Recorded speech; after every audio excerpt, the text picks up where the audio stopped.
Bom, no vídeo de hoje nós vamos conversar um pouquinho sobre a origem e sobre o processo, que são duas HQs do Marc-Antoine Mathieu, publicadas aqui no Brasil recentemente pela editora Comic Zone, e que tem como protagonista um personagem chamado Julius Corentin Akefak, que é um funcionário do Ministério do Humor e que define a própria profissão da seguinte maneira. Isso que eu vou ler está na página 7 aqui de A Origem. Alguns vão rir, mas a tarefa que me cabe, atualizar o grande glossário de piadas e disparates, requer de mim bastante seriedade, atenção e integridade.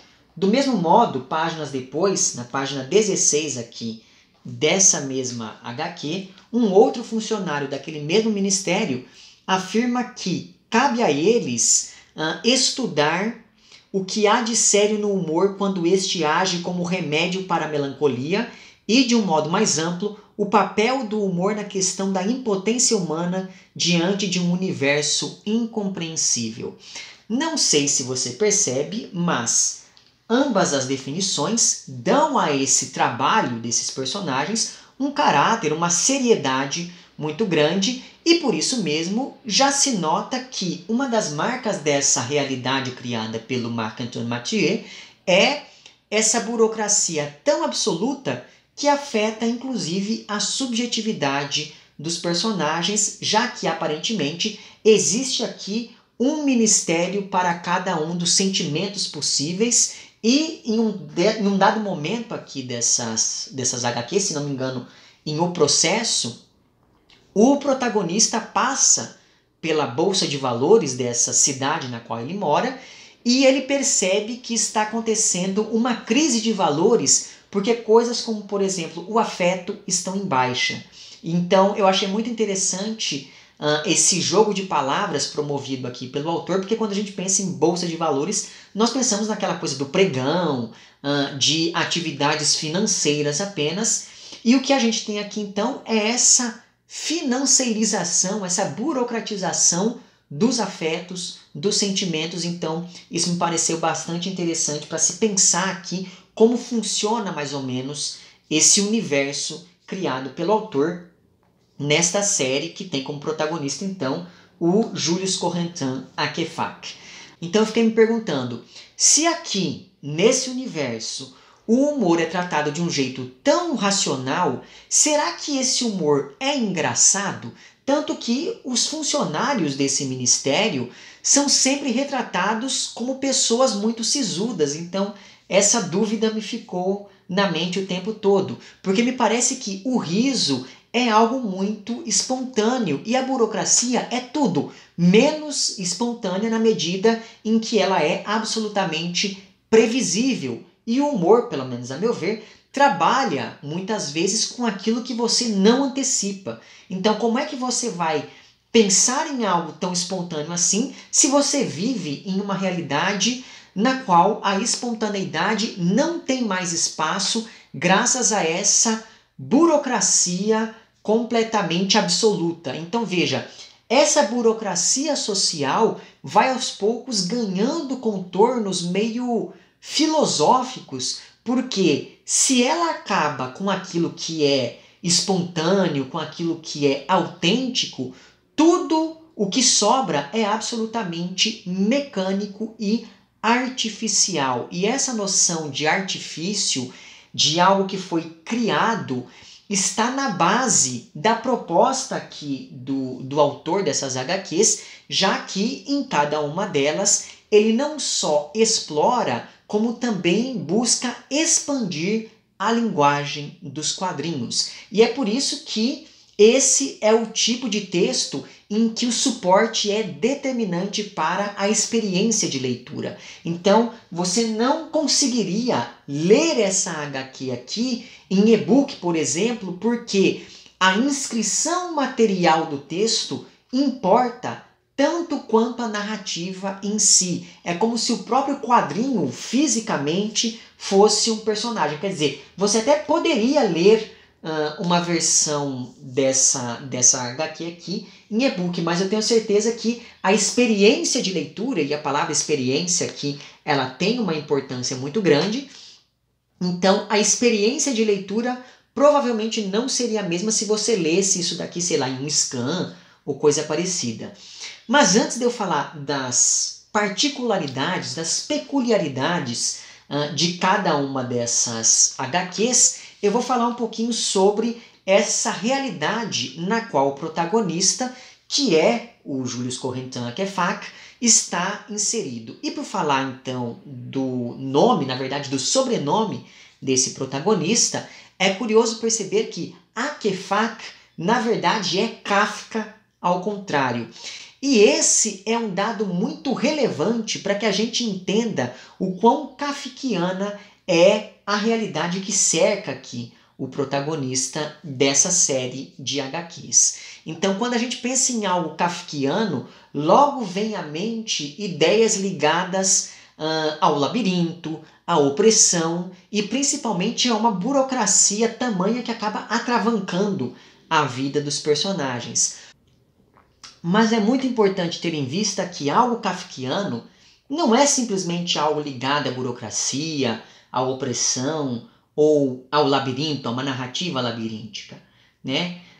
Falar em algo kafkiano pressupõe e envolve principalmente uma sensação exagerada de opressão, de burocracia e de se estar perdido em um labirinto metaforicamente ou não.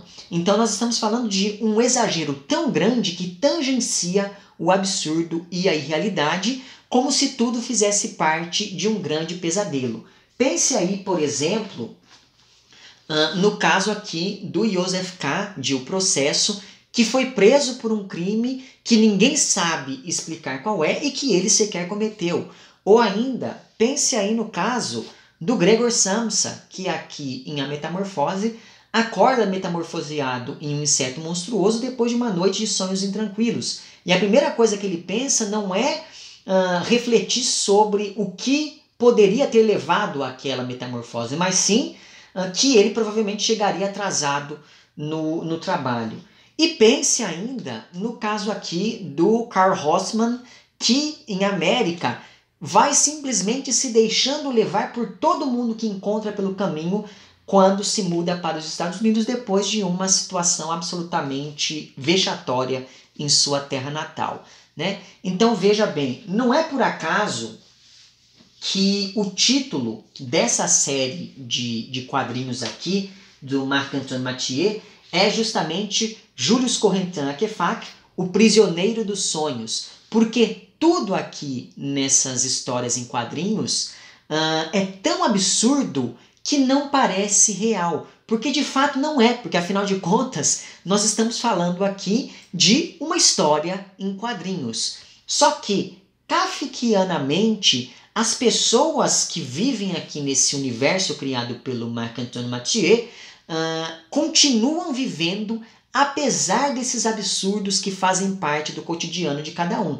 Então, assim como o Gregor acordou metamorfoseado em inseto e ainda assim se preocupou com um possível atraso no serviço, esses personagens aqui da série do Prisioneiro dos Sonhos não parecem se importar, por exemplo, com a superlotação que obriga as pessoas a viver no fosso do elevador, dentro de armários ou, quando muito, em apartamentos de um único cômodo. E isso me fez lembrar daqueles anúncios de apartamentos absurdamente caros e ridiculamente pequenos que nós temos hoje em dia. Sei lá, você pega uns apartamentos na região central de São Paulo, você tem algumas coisas que, enfim, são absolutamente ridículas, né? Então veja que essa realidade aqui, por mais absurda que seja, ainda assim tem alguns pontos de contato com a nossa.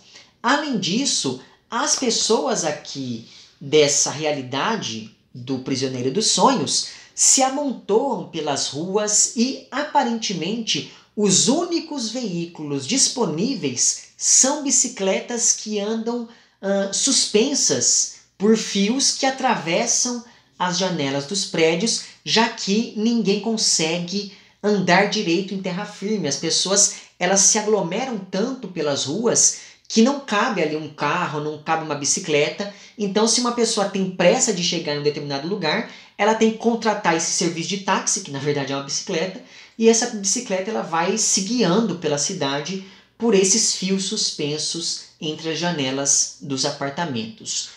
Tudo isso se relaciona com uma sensação de angústia e de claustrofobia que também tem algo de kafkiano e que, aqui nesses quadrinhos, se potencializa graças, primeiro, aos quadros estreitos, que dão sempre a impressão de que os personagens estão ali aprisionados, e segundo, esse caráter claustrofóbico e angustiante dessa narrativa, ligada então a esse universo kafkiano, esses elementos eles se potencializam graças ao uso do contraste entre o preto e o branco, que reforça então a gravidade, a seriedade das situações aqui vividas. Só que tudo aqui é de uma austeridade tamanha que acaba, novamente, se tornando artificial. E isso não é uma falha da HQ.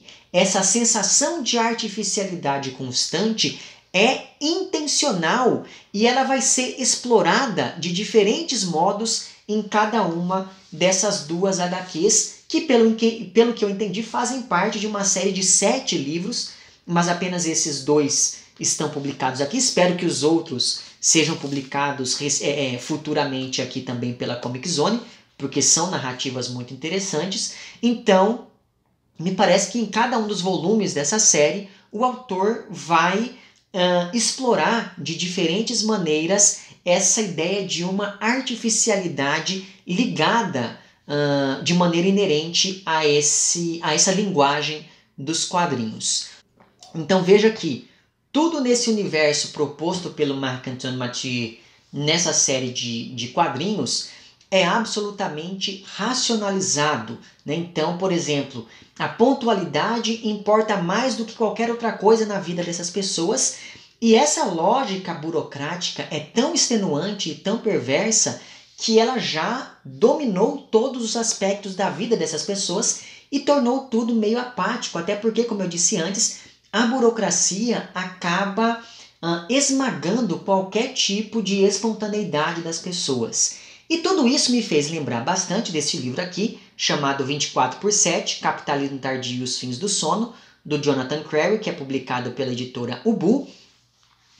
Em dado momento desse livro, o autor escreve o seguinte, isso que eu vou ler está na página 16.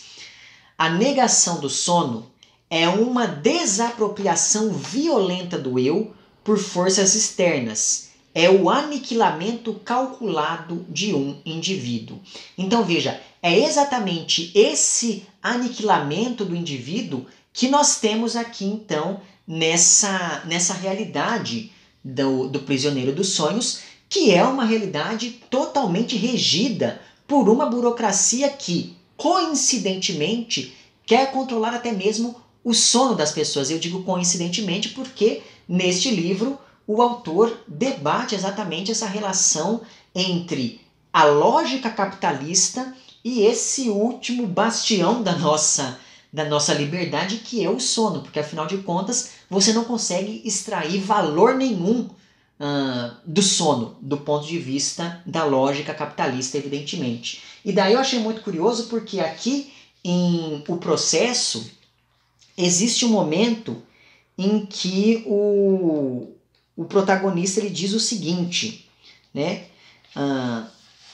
Ele está falando de um determinado lugar ali para onde ele foi, e ele diz que esse lugar tinha o ambicioso objetivo de controlar o último espaço vital que ainda resistia, que é o sonho, né? Então veja que esse sonho que prende o Julius Corentin-Kefac é, na verdade, um pesadelo, né? E curiosamente, em ambas as histórias aqui, né, em ambas as HQs, esse personagem começa justamente acordando. E aí eu volto àquela noção de artificialidade, porque se o Julius Corentin é o prisioneiro dos sonhos, será que esse acordar é para o mundo desperto ou, na verdade, ele acorda de um sonho dentro de outro sonho, na medida em que ele é o prisioneiro dos sonhos, né? E isso me faz lembrar daquele conto sobre o homem que sonhou que era uma borboleta, e aí quando ele acordou ele não sabia se ele era um homem que tinha sonhado ser uma borboleta ou se ele era, na verdade, uma borboleta que agora estava sonhando ser um homem, né? Então, eu achei muito interessante pensar nessas reflexões sobre o sonho, ainda mais se a gente for considerar que, como diz aqui o Jonathan Crary, o sonho e o sono são esses últimos elementos que nos humanizam nesse mundo tão desumanizador que é esse que nós vivemos, enfim, graças a uma lógica de exploração capitalista. E me parece que a realidade proposta aqui pelo Marc-Antoine Mathieu nessas duas HQs não é muito diferente da nossa quando a gente pensa nessa burocracia que vai aos poucos, enfim, desgastando as pessoas. Então, diante disso, o que significa ser o prisioneiro dos sonhos, né? Mas, enfim, postas todas essas coisas, vamos aqui então rapidamente à trama de cada uma dessas HQs. Então, nesse primeiro volume, intitulado apropriadamente A Origem, o Jules Corentin descobre que vive em um mundo bidimensional e que é o protagonista de uma história em quadrinhos. Tudo começa quando ele recebe 3 páginas da história que nós estamos lendo, sendo que uma se refere a um evento do passado, no caso a página 4, outra se refere a um evento do presente, correspondente então à página 18, se não me engano, e uma terceira referente a um evento futuro que aconteceria aqui na página 27. A partir disso, a partir do momento então em que se depara com esse material muito estranho, várias perguntas vão se formando conforme o Akefak vai investigando de onde vieram aquelas páginas que ele recebeu. Então, por exemplo, ele se pergunta: quem seria o criador, quem seria o demiurgo que criou toda essa história? Será que esse criador vive em um mundo tridimensional ou será que esse criador também é afetado pela bidimensionalidade? Se o Julius está em uma HQ, quais são as leis da natureza que regem essa realidade, né? E daí, se ele é um personagem, o que é que vai acontecer com ele, com as pessoas que ele conhece, quando essa entidade criadora, que é como chamam aqui esse autor, o que vai acontecer então com eles quando essa entidade criadora decidir acabar com a história na qual eles estão vivendo, né? Será que esse mundo bidimensional é um reflexo ou uma projeção feita a partir do mundo tridimensional do Criador? Então, veja, para responder algumas dessas questões, surge aqui um conceito muito interessante, que é o conceito de antiquadro. Um antiquadro é um buraco na matéria que embaralha o presente, o passado e o futuro. E o modo como isso se materializa aqui no objeto HQ é muito interessante, mas aí eu não vou poder entrar em muitos detalhes, porque me parece que esse daqui é o tipo de coisa que, por mais simples que seja, vale a pena você descobrir por conta própria. Mas agora, veja que todos esses questionamentos levantados pelo protagonista sobre a natureza da história em quadrinhos, sobre quem é esse demiurgo, sobre o que é esse mundo tridimensional para além da bidimensionalidade com a qual os personagens estão mais em contato, enfim, todos esses questionamentos têm algo de metaficcional, ou seja, nós estamos aqui falando de uma ficção que constantemente questiona o seu status de artefato de linguagem. E aqui eu abro um parêntese para dizer o seguinte: não sei se você sabe, mas uma das minhas iniciações científicas ao longo da graduação foi sobre a metaficção na obra da Clarice Lispector. Por isso mesmo, ao ler essas duas HQs, eu me lembrei bastante de 3 teóricos que falaram, enfim, da questão da metaficção, quer dizer, 2 deles falaram sobre a questão da metaficção e o terceiro fala um pouquinho da obra da Clarice Lispector, mas eu quero aproveitar essa reflexão dele aqui também para pensar nessas HQs. Enfim, então eu me lembrei desses 3 teóricos que eu gostaria de trazer aqui brevemente para esse vídeo. O primeiro desses teóricos é o Jacques Sorrier. Eu vou deixar certinho a referência bibliográfica para esses 3 textos lá embaixo, então se você se interessar por eles, vale a pena. Muito embora este primeiro eu só encontrei o texto em francês e a segunda autora que eu vou citar aqui daqui a pouco, eu só encontrei o texto em inglês, então pode ser que isso seja uma dificuldade se você não domina essas línguas. Mas enfim, voltando aqui ao Jacques Sorrier. Ele diz, ao tratar da metaficção, que o principal objetivo de uma discussão metaficcional é, e aqui eu traduzo, romper, minar e subverter o quadro referencial que o universo da ficção constrói recorrendo a procedimentos miméticos. No caso aqui de A Origem, essa ruptura com a referencialidade mimética já começa com o fato de, no universo da HQ, não existir a palavra origem. Isso faz todo sentido se nós levarmos em conta que a gente nunca lembra do começo de um sonho. Parece que a gente sempre chega quando as coisas já estão acontecendo. Então, me parece muito interessante essa ideia de que nesse universo aqui a palavra origem não existe. A segunda teórica que eu gostaria de trazer aqui para esse vídeo, brevemente, é a Patricia Hoff, que em um livro sobre a metaficção diz que o texto metaficcional, e aqui eu traduzo de novo, sistematicamente chama a atenção para o seu status de artefato, de modo a levantar questões sobre a relação entre ficção e realidade. Por isso mesmo, esse questionamento da ficção sobre a própria construção se aproxima bastante de uma especulação de ordem ontológica e existencialista.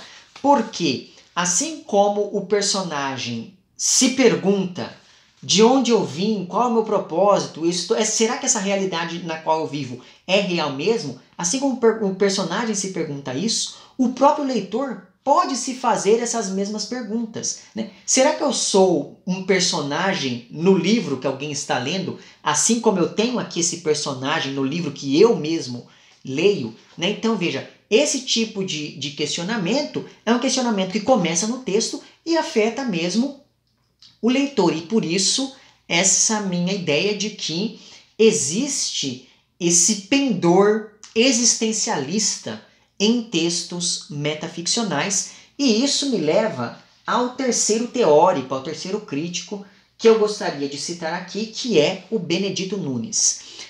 Aqui neste livro chamado O Dorso do Tigre, tem uma parte dedicada à obra da Clarice Lispector. O Benedito, se não me engano, ele é da área de filosofia mesmo, então um dos principais pontos de estudo dele, no que se refere à obra da Clarice, é justamente pensar nessa relação entre filosofia e literatura. Mais especificamente, o Benedito Nunes sempre pensa nesse existencialismo que se manifesta na linguagem clariciana. E daí, sobre isso, ele diz que essa linguagem existencialista envolve o próprio objeto da narrativa, abrangendo o problema da existência como o problema da expressão e da comunicação. Isso aqui ele diz na página 126 dessa minha edição do Dorso do Tigre. Então veja, no caso aqui dessa HQ, esse problema da expressão diz respeito à própria materialidade do quadrinho. E é por isso que em ambos os casos, né, quer dizer, tanto aqui em A Origem quanto aqui em Um Processo, o suporte é tão importante quanto a narrativa em si. Daí aquela minha ideia que eu já expus antes, de que ler esses textos aqui em PDF, em e-book, não é a mesma coisa do que ler assim os quadrinhos fisicamente. E aí agora eu vou falar um pouquinho sobre O Processo, que é uma HQ que continua o mesmo questionamento metaficcional que já estava presente lá em A Origem, mas a partir de um outro ponto de vista, ao adotar uma estrutura narrativa cíclica. E isso diz respeito à trama. Nós estamos aqui diante de uma trama circular, mas isso também reforça a ideia de uma ficção que se volta sobre si mesma em um movimento igualmente circular. E se em A Origem a inscrição material vai ser ou vai dizer respeito à noção lá de antiquadro, aqui em O Processo essa inscrição material vai ter muito a ver com o conceito de espiral, com o conceito de vórtice, que vai aparecer aqui de modo metafórico e discursivo, né, e também imagético, desde a capa, mas essa noção de vórtice vai aparecer aqui de maneira literal também em dado momento, mas aí, novamente, não vou poder entrar em detalhes.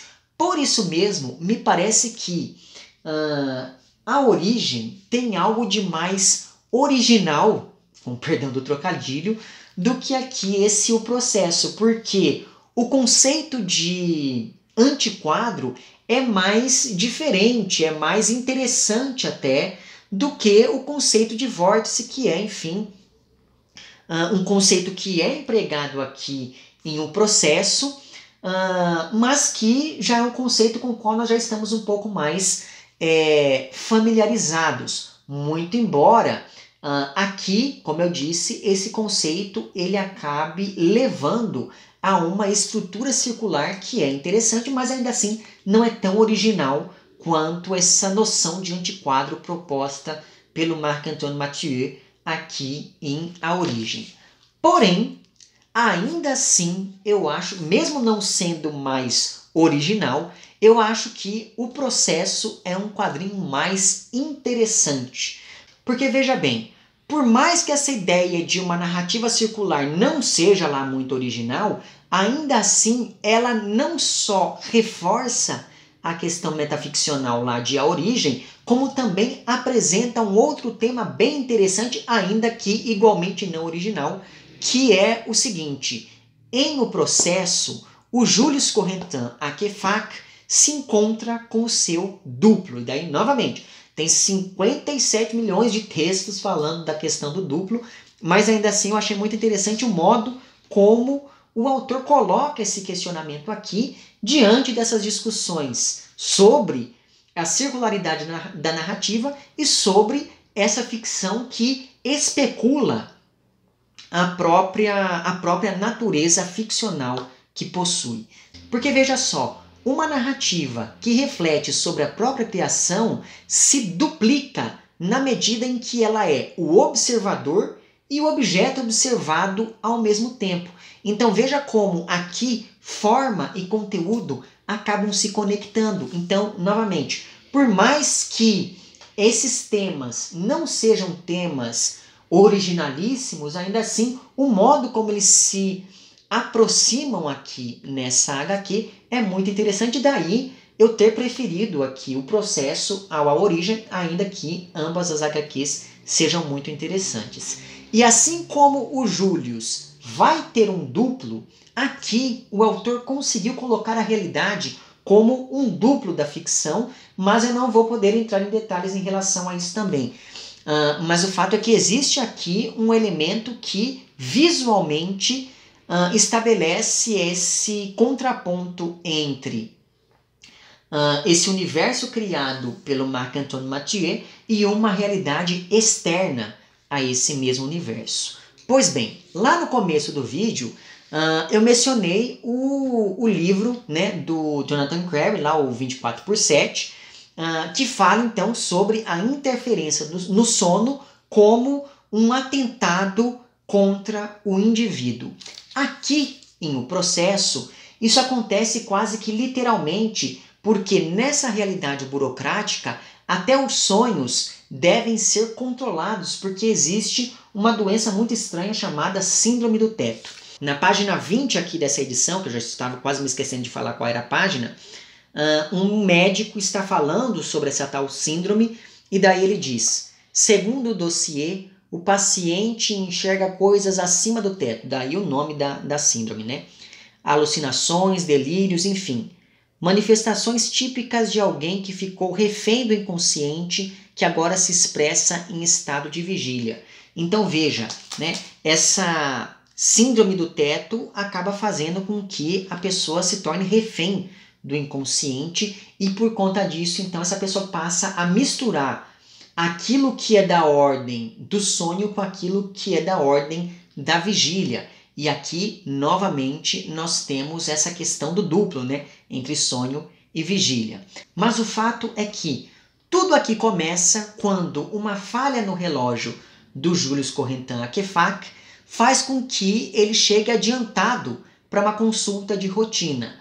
O problema é que, como nessa realidade todo mundo sempre chega no horário, o protagonista é confundido com uma outra pessoa e por isso mesmo ele é submetido a um procedimento médico que trataria a tal síndrome do teto, que faz com que o doente tenha delírios nos quais ele vê pessoas andando por cima do teto da casa.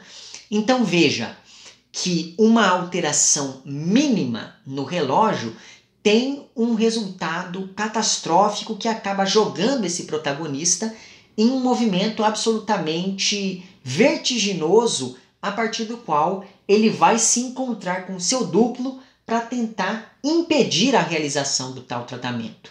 Tudo isso me fez lembrar daquela ideia da teoria do caos que aparece aqui aplicada a uma trama que, desde o título, o processo, já se liga de um jeito muito direto ao romance do Kafka. Então, assim como, deixa eu pegar aqui de novo o livro, assim como aqui em O Processo do Kafka, o Joseph K. vai tendo de se embrenhar no universo burocrático para tentar entender do que o estão acusando, o Julius Correntin Akefak, aqui no Processo do Marc-Antoine Mathieu, vai se perdendo literalmente nesse mundo dos sonhos que nos revela que essa realidade na qual ele vive é tão burocrática que todo mundo vive em quadros exatamente iguais. Os quartos das pessoas são exatamente iguais. E aí, nesse momento, a gente se lembra que se isso daqui é uma história em quadrinhos, então, teoricamente, todo mundo vai viver em quadros mesmo, sabe? Então, é muito interessante perceber como o autor vai brincando o tempo todo com as nossas concepções sobre o que é, afinal de contas, uma história em quadrinhos, sobre qual é a linguagem dos quadrinhos. Ou seja, tanto aqui em A Origem quanto aqui em O Processo, o Marc-Antoine Mathieu está questionando a linguagem protocolar e burocrática dos quadrinhos. E é por isso mesmo que ele tenta expandir e rasurar a todo momento os limites dessa mesma linguagem.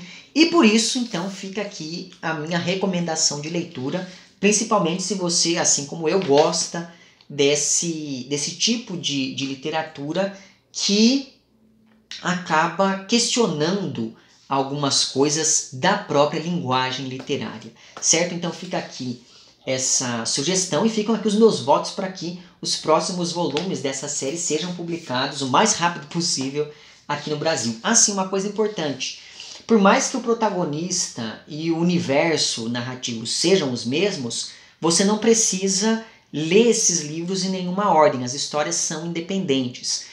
Isso significa que você pode ler primeiro 3, que esse daqui é o volume 3, esse daqui é o volume 1. Você pode ler primeiro esse, depois esse, ou você pode ler apenas um, que você vai ter um pouquinho da noção do que é, afinal de contas, essa manipulação da linguagem dos quadrinhos, promovida aqui pelo Marc-Antoine Mathieu, nessa sua série sobre Julius Correntin Akefak, O Prisioneiro dos Sonhos, certo? Eu vou deixar lá embaixo as referências bibliográficas de todos esses textos que eu fui mencionando. Vou deixar também o link para o meu vídeo lá sobre a metamorfose e vou deixar o link para o meu perfil no Apoia-se. E assim, para você aí que pode e quer me apoiar financeiramente, você entra lá naquele link e tem acesso não apenas aos planos de apoio, mas também às recompensas referentes a cada um desses planos, certo? Fica aqui o meu agradecimento às pessoas que já contribuem, que já colaboram. E para você aí que quer fazer isso, mas não financeiramente, você pode mostrar para essa plataforma aqui que o meu conteúdo é de alguma maneira relevante. Então, curta o vídeo, compartilhe, comenta, etc, etc, etc. Certo? Vemo-nos então nos próximos vídeos e um amplexo.